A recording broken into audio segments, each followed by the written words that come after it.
پاکستان ورخطا د ملګرو ملتونو ته یې له طالبانو شکایت کړی. بلخوا پاکستاني سناتور د طالبانو په اړه څه ویلي، پاتې معلومات هم دلته وګورئ او مینه یوټیوب چینل هم سابسکرایب کړئ.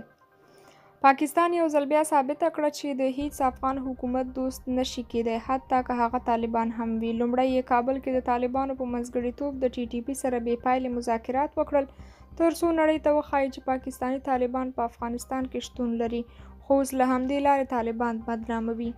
له یوې خوا پر افغانستان او طالب ځواکونو بریدونه کوي، خو له بلې خوا بیا ملامتي هم پر طالبانو اچوي.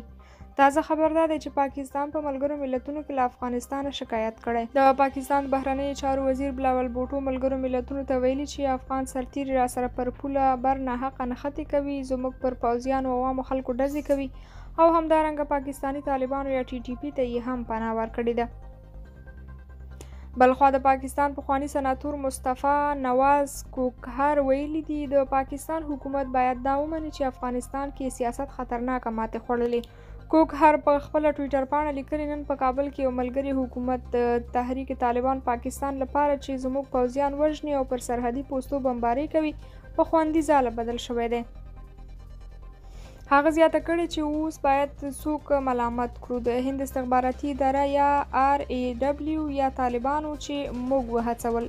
د پاکستان دغه پخواني سناتور وروسته له هغې دا څرګندونې کړي چې د وروستیو کې د طالبانو اړیکې اسلام آباد سره د سرحدي نښتو او په کابل کې پر پاکستان سفارت برید له امله سړې شوي دي.